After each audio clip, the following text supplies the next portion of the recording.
I put 40 to 50%. I started at 50% and then backed off to 40% into a separate bank. Not my normal bank, because if I log in and see $7,000 in savings, I'm going to say to my daughter, oh, we can go to Hawaii for a week, because I have no fiscal discipline whatsoever. So I literally hid the money from myself. And then when it was time for paying the quarterly tax, I would transfer the needed money from the secret bank to my normal bank.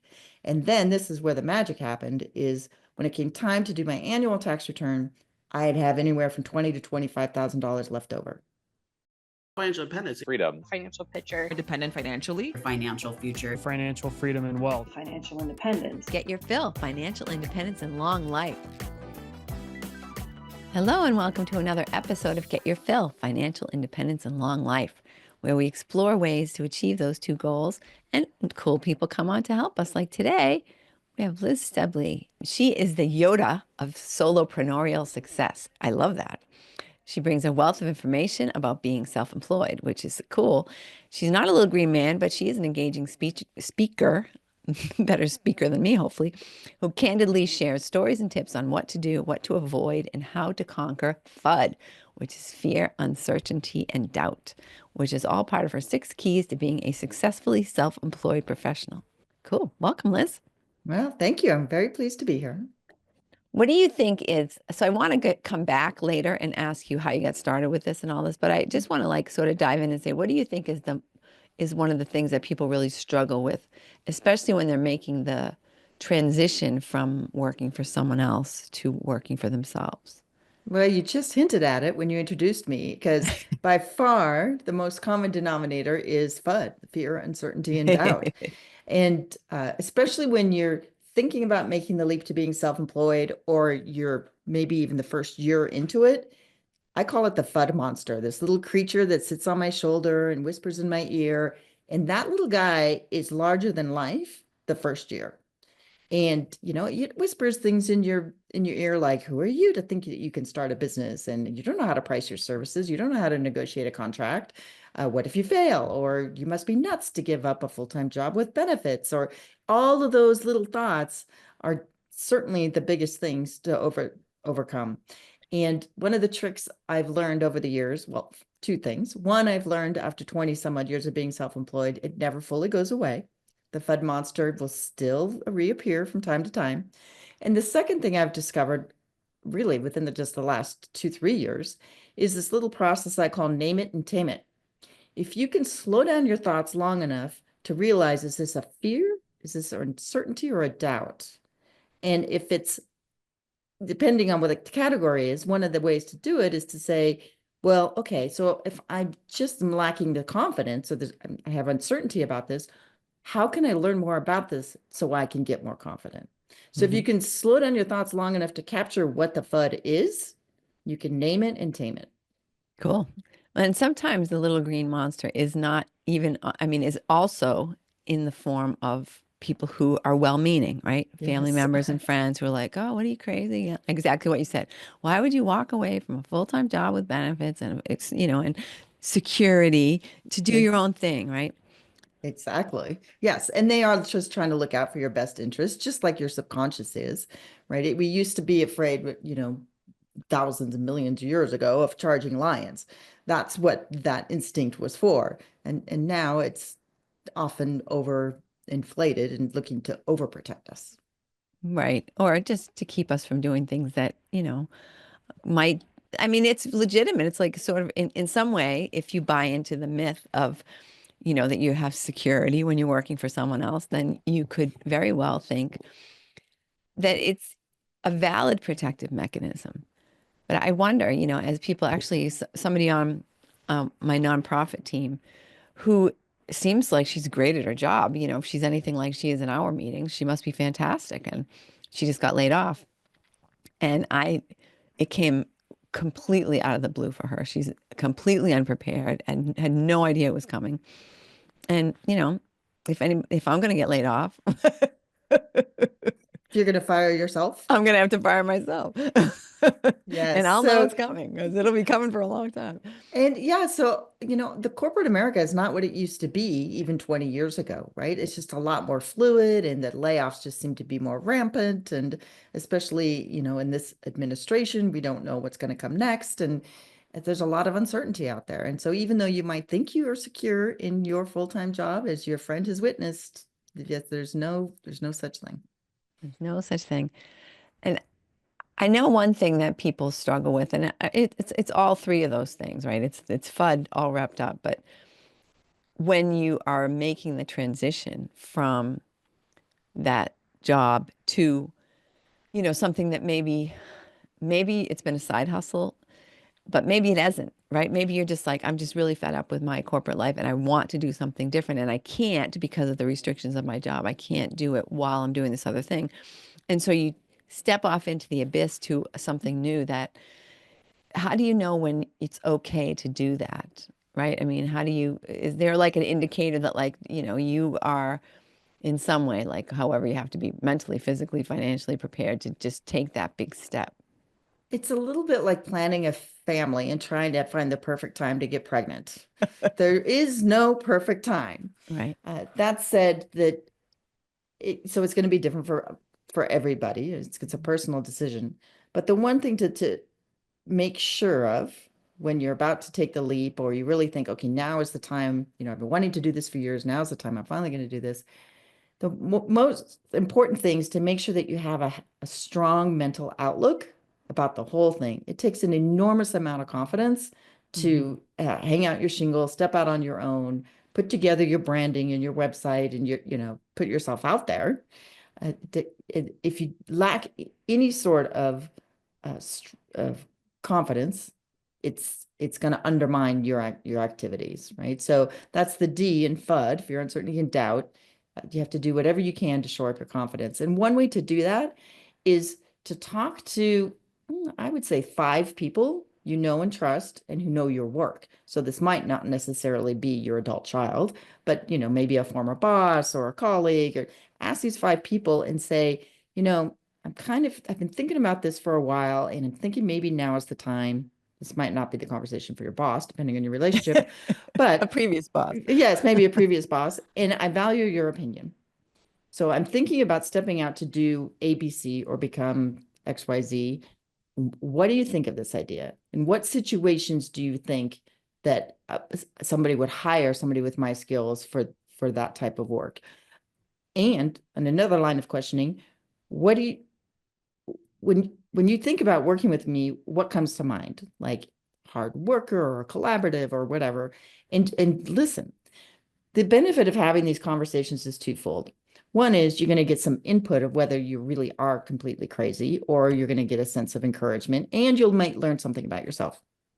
But perhaps more importantly, when you do decide to finally make the leap and you launch your business, those people will be in your corner because you've asked for their input on making the decision. So when you do launch your business, you go back to those 5 people. You said, I took what you said to heart and I made this adjustment or whatever. I decided to do this. And I would love it if you would, I'm going to make my announcement on LinkedIn or Facebook, wherever. I'd love it if you would, at least cheer me on. And I'm 99% sure that they will do so. Yeah, that's great. And actually, if the people could ever potentially be in a situation to hire you, then it's not disingenuous, because you actually want to know what they think, but you also, are giving them a heads up that you might be available for them to hire. So they might become your first client. Absolutely. yeah, exactly. It's kind of a nice way to do it without calling up for a sales call. Yeah, I call it the flattery approach, right? Because you're approaching somebody, you're saying, I value your opinion, which is flattering. And you're not selling anything. You're not committing to anything. Right. So it's a very easy conversation to have. And it's also a good way to warm up your network a little bit. So especially, let's say you've been out of touch with your former boss who was at another company and you haven't worked there in 5 years. Doesn't matter. This is a great way to reconnect and have a virtual cup of coffee. And yeah, it's a really clever little trick. What other clever little tricks can you share? Oh, I have a whole book of them, but oh, cool. but I know that one of your key themes in your work and your podcasts have been how to build wealth. And so that's actually probably the last third of my book is about how to keep more of what you earn. I know you're a big fan of that too. Absolutely. And I've actually trademarked the phrase, friends don't let friends W-2. I love that. That's So, awesome. as most people know, there's two ways to get paid in the United States. One is as a W-2 employee or temporary employee, or a 1099 business to business basis. Yeah. And when you're self-employed, you want to be paid on a 1099 business to business basis because this enables two key things that'll happen.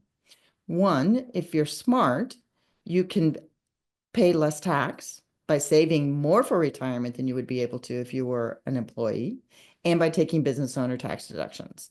So that's the first part of the magic. And then the second part of the magic is to not reinvest, but to invest that savings so that it grows over time, particularly things like a health spending account, which I think it's $4,800 a year for a single person now. Doesn't seem like a lot, but you're going to need $100,000 in cash after retirement per Fidelity's recent studies. So, you got to try to build up your health savings account too. And that's the triple play of savings because it grows tax deferred. You reduce your tax when you put it in, and it's not taxed when you take it out, as long as you spend it for legitimate health reasons. So, I'm all about paying less tax, and there's lots of tips in the book too about how to do that. Excellent. And self-employed people have just an abundance of ways or a plethora of ways to save to save money on taxes. Yes. Which is one of the awesome things about being self-employed. Yes, exactly. Not to mention, like the freedom of working with the clients you want to work with and scheduling your days how you want to do it. So I've been self-employed since 2004. You said you were going to ask me how I even ended up in this line of work. Let's go right back there right now. So let's backtrack a little. I was in a full-time job with a Fortune 500 company, and they shut down the program that I had been hired to work on. And so they laid off, I don't know, 50 or 60 of us. And I had been in consulting for a major firm prior to that job. So I called a former client and I said, I just got laid off. Do you need any help with any projects? And he said, are you kidding? How soon can you get here? So I literally fell into self-employment without even thinking about it. I mean, he was literally the first person I called, and he said, come down here, let's talk about it. And I had my first client before I even had a laptop. So, but that first year I made more money, worked fewer hours, lowered my effective tax rate, and had more quality time with my kid, who was 3 years old at the time. And I thought, well, this is great. I'm never going back to a full-time job. Yeah. And so then I had to figure it out, right? How do I find my second client? How do I continue to price my services? And what's this whole thing about corporate compliance? And I have to get this insurance. And so all of the learnings and mistakes, I have to say, are in my book because it's easy to learn from somebody else's mistakes. It's a lot cheaper. Yes, it's a lot cheaper too. So don't do what I did. Just read the book and learn from my mistakes. But one of the key things that I did learn over time was, well, actually, that first year, I had to pay quarterly tax and I was caught flat-footed. I didn't have the money set aside, and I forget what I owed. It was $10,000, $12,000 or something for the quarterly tax. And I was sort of panicked because you do not want to fall behind with the IRS because that's just a quicksand. So I don't think I borrowed money from my brother or something, but I said, okay, I'm never going to be in this situation again. So from then on, every time I had an invoice paid, I put 40 to 50%. I started at 50% and then backed off to 40% into a separate bank. Not my normal bank, because if I log in and see $7,000 in savings, I'm going to say to my daughter, oh, we can go to Hawaii for a week, because I have no fiscal discipline whatsoever. So I literally hid the money from myself. And then when it was time for paying the quarterly tax, I would transfer the needed money from the secret bank to my normal bank. And then this is where the magic happened, is when it came time to do my annual tax return, I'd have anywhere from $20,000 to $25,000 left over. And that's went into the solo 401k or SEP IRA to lower my effective tax rate by the 20 or 25,000 I just put in. And then I invested that money and managed to build wealth over time. Excellent. That's fun. hiding money from myself. I still do it to some extent. 20, nearly 25 years later. But you're right. I mean, if you're looking at it all the time, like, oh, it's not going to hurt if I just take a little bit of this, a little bit of that, right? You just, if you don't know it's there, you don't have to think about it. Well, and there were lean times, Christine. I'll tell you that my income when I was self-employed, I was a management consultant, primarily focusing on Fortune 500 companies, usually in the tech sector, because I lived in San Francisco at the time. My income ranged from $5,000 a month to $24,000 a month. Now, this is 20 Big years range. ago. Yes, it was a big range. My cash flow looked like a Richter scale. And obviously 24,000 a month is a really good living. But as a single mom in San Francisco, you really can't make ends meet on $5,000 a month. Yeah. So I would draw money from the secret bank account, but then I'd put a big sticky note right above my computer that said, you owe Secret Bank $5,000. And then I was bound and determined to replenish the Yeah. secret bank account. And I always did. Yeah. So that was, it wasn't always easy, that's for sure. But having that secret bank account was sort of my cushion. And if somebody's on the thinking about taking the leap and finally going for it, I'd say plan on to be safe 6 months of a cushion. Mhm. But maybe as little as 4, it depends on your own situation. But the other piece of advice I have is to while you're still a W-2 employee, and if you own your own home, go get approved for a home equity line of credit for a HELOC, because they're going to want to see W-2 income for that.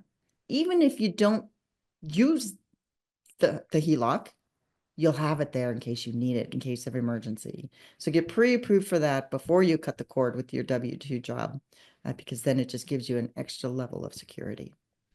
That's a great idea because you're right. If you have never tried to get a loan as a self-employed person, it's no picnic.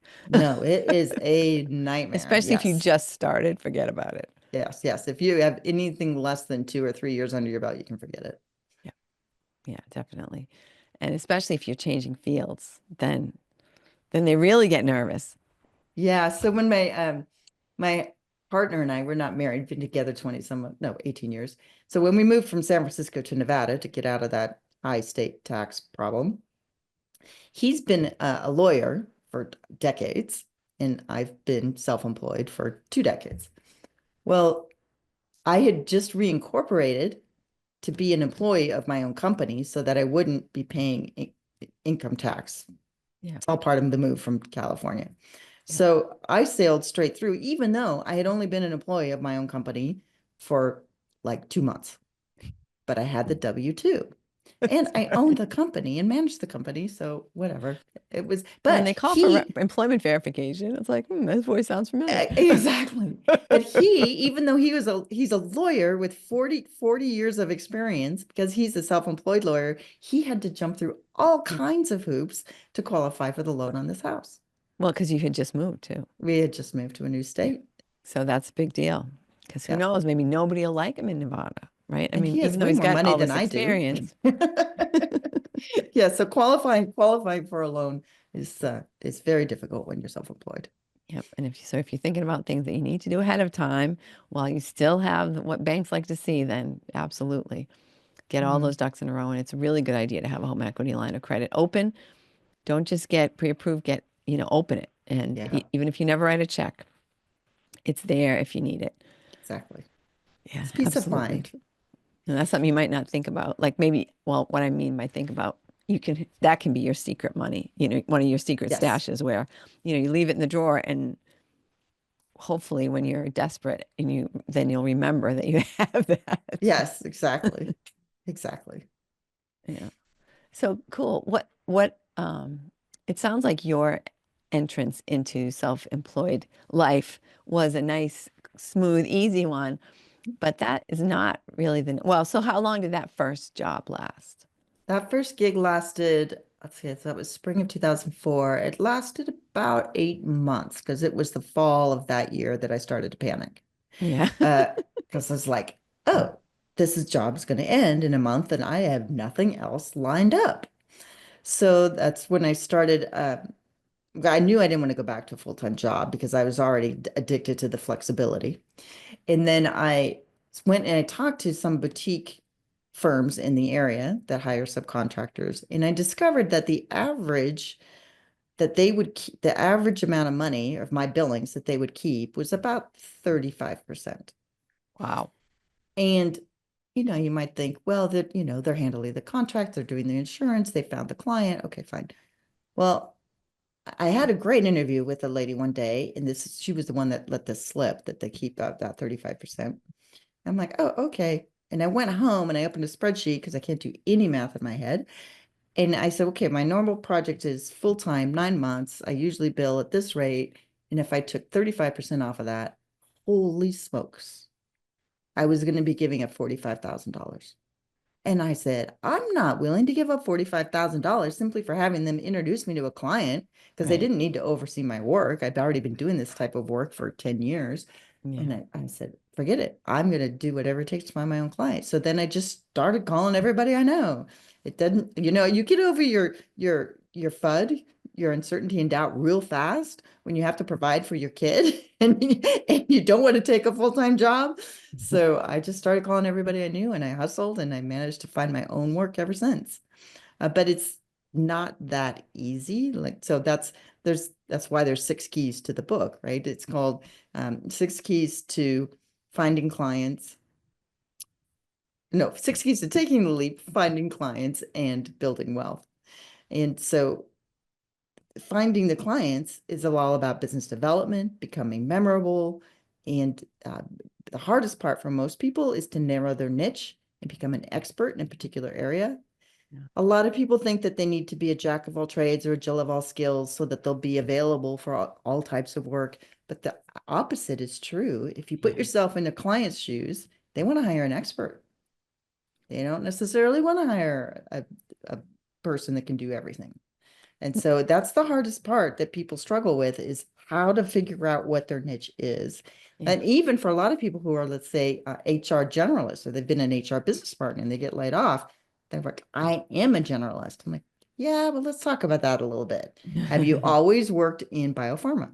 Or, are you in a tech background? Or have you always worked with rapidly growing companies? Or whatever the situation is, there is a way to position yourself so that you're an expert in a particular niche.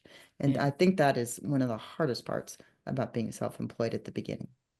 Well, and it's not just, it is, that people want to hire an expert, but it's also when people are referring you, you can't just say, like, I'm a real estate agent, right? So I say, oh, I'm a real estate agent. If you know anybody who wants to buy a house, just let them call me, right? I mean, but if I say, I help 45-year-old women with blonde hair to do, right, then that when they meet a 45-year-old person with blonde hair, they're gonna be like, oh, You've got to I talk to know you have to Christine. talk to this person, right? Because Yes. there's just, it's just too generic to say, oh, introduce me to any, people that, anybody in the world, I can help them. Like, what, I'm going to go give your number to everybody in the world? Of course not. But Yes. if you can make it really clear, then it's going to trigger something in your mind, in the person's mind who would be the one to refer you to the client. So You are 100% correct, Christine. And that's actually the second key in the book, which is to be known for something and be memorable. You have to sort of have some brand messaging that's sticky, that people will remember, that will cause you to pop into people's minds. So, for example, the line of work I was in is I created organizational change strategy plans and it helped to implement them on big, hairy technology implementations, some systems implementations, Yeah. like implementing SAP or Workday or, these Oracle, these big systems. And I was very good at it. But I asked one day a client, actually, she was my very first client when I fell into independent consulting. She referred me to multiple projects within that company over the years, and we became good friends. And I asked her one day, I said, Sally, I love it that you're always referring me to somebody else in the organization, but just out of curiosity, how does that even happen? How does that even come up? And she's like, oh, it's super easy. I'm in a staff meeting or a steering committee meeting, and they're talking about they're going to implement this big, hairy change. And she says, whenever I hear the words big, hairy change, I think of you. Yeah.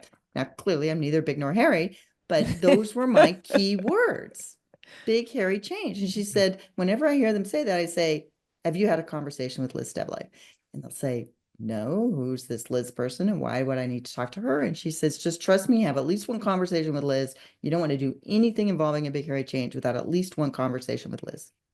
Yeah. So my keywords were big, hairy change. And when you're self-employed, everything you do should draw people into at least one conversation, because I don't know of any solopreneurs who are hired without a conversation. Yeah. And then you can act, and then you make it all about them and ask them all the questions. Well, why is this urgent now? And what about this is keeping you up at night? And what would success look like for you? And what have you done so far? And so it's more about an intake session, Right. and to make it more about them. And then you start reeling them in after that. These all sound like really great tips. Yes, no, the book is full of practical advice. And I have my long deceased mother to thank for this. She was known for her practical advice while she was alive. And my father was an entrepreneur. So I think between the two of them, I channeled both of the essence and put it into the book. Great. When you speak to people, how does that go? Like in the beginning, when they first come to you, how do they find you, first of all? How do they? So I'm Yes. talking about people who you're helping to make that transition, or to make their solopreneurship more effective. Yes, thank you for asking that. So I make my living actually from my independent consulting turned into a business, and now it's a national agency that represents people who specialize in organizational effectiveness, self-employed consultants, and we handle their contracts and represent them with Fortune 500 companies. That's actually how I make my living. It's called the Proco Agency.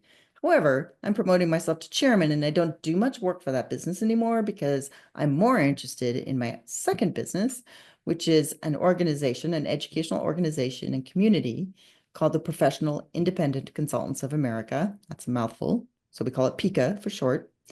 And it's through PICA that's how I coach and help people. There's dozens of articles. We have asynchronous courses. I do live coaching once a week. I also do private boot camps for people, and it's all through PICA.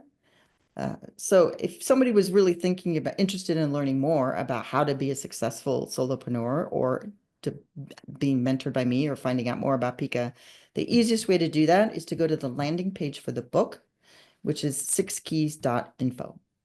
Not .com, because that was too expensive, and I'm all about keeping expenses low. Yeah. So it's 6keys.info. And from there, you can buy the book or the audiobook or the ebook, or find out more about me, or find out more about PICA or whatever. But that's the easiest things to remember, particularly if people are listening to this podcast when they're out running or driving. 6keys.info. Yeah, it's nice and easy. Exactly. Yeah, well, even like names, if you don't have to spell things, I was always jealous of people whose name was Smith. Like, yeah, okay, here you go. I spent my whole life spelling my name, which I don't think is all that complicated, but no one can spell it right out of the gate correctly. So, And nobody can spell Steblay, that's for sure, my name. And even I struggle to spell succeeding as a solopreneur. So just forget it. Just go to 6keys.info. 6 keys, so easy. Yes, Smart. exactly. I guess there's lots of things I'd like to ask you, but I'd like you to more direct the conversation to be you've already covered this a little bit, or actually a lot, but if you were just meeting a solopreneur who just got started, like what would you want to make sure? Because I guess we're kind of getting to the point where we need to sort of think about how we're going to come in for the big finish. So I would like to say, is there anything that you wish I would have asked you, or anything that you think people need to know that we just haven't touched on? Yeah. So one that just popped into my head would be, what's the most common mistake I see people make in their Ooh, early good years? question. Yeah. And I would say they underprice for their services. Yes. And there's at least 2 chapters in the book about this.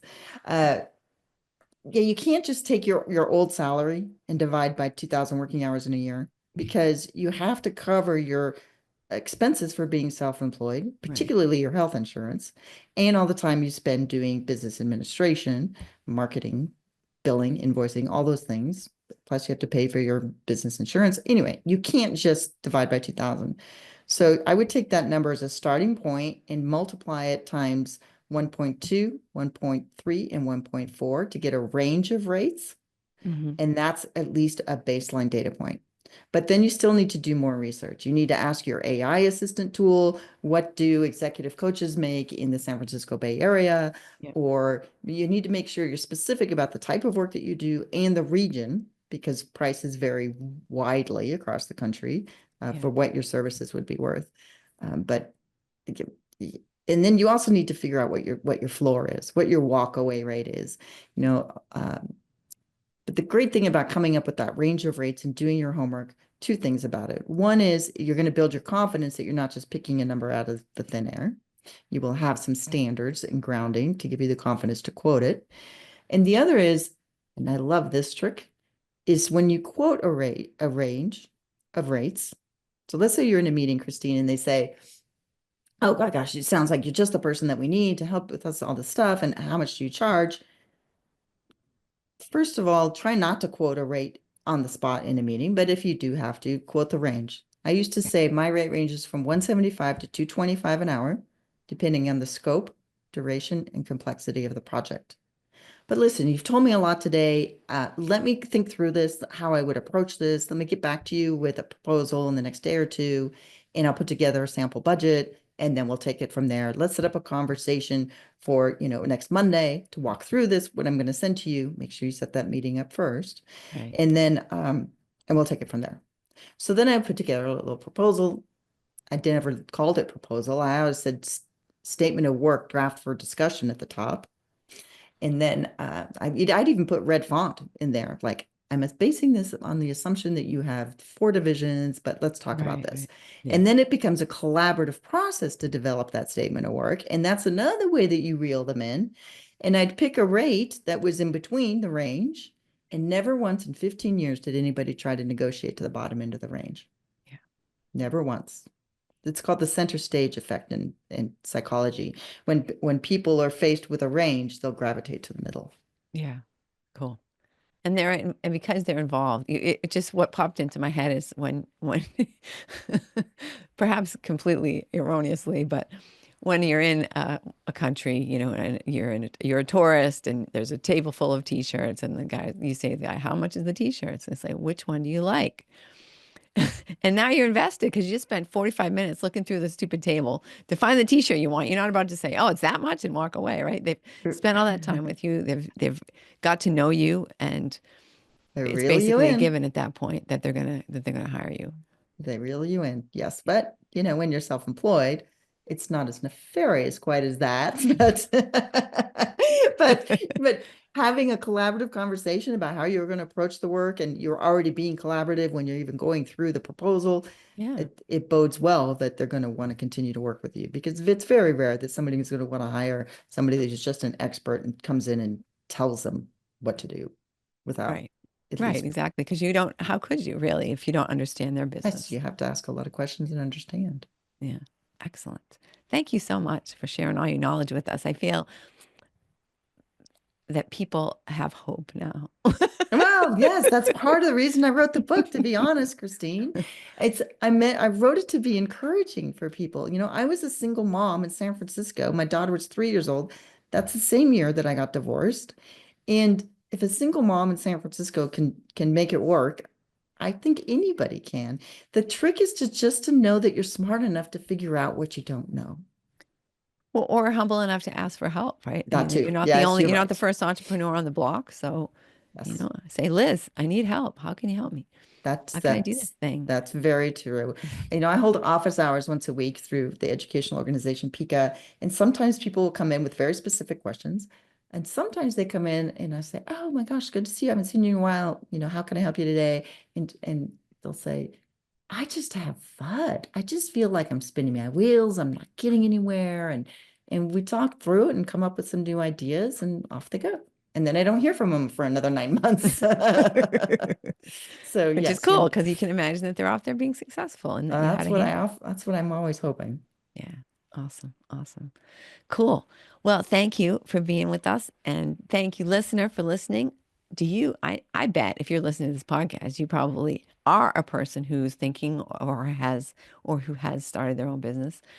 But I also want you to think about at least 5 friends, all right, 3 to 5 friends. I'll give you a little break, who either want to become entrepreneurs, so like I like to call them entrepreneurs, or they're solopreneurs, or they've got a side hustle that they want to turn into a full-time gig or whatever, and introduce them to this episode and introduce them to Liz. They will thank you. Big thanks. And Liz and I will thank you too. Yes, thank you for that.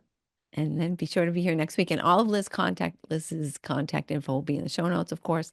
So you can reach out to her and get the book and do the thing. In case you can't remember 6keys.info well enough, you can see it all in the show notes. And have a great week.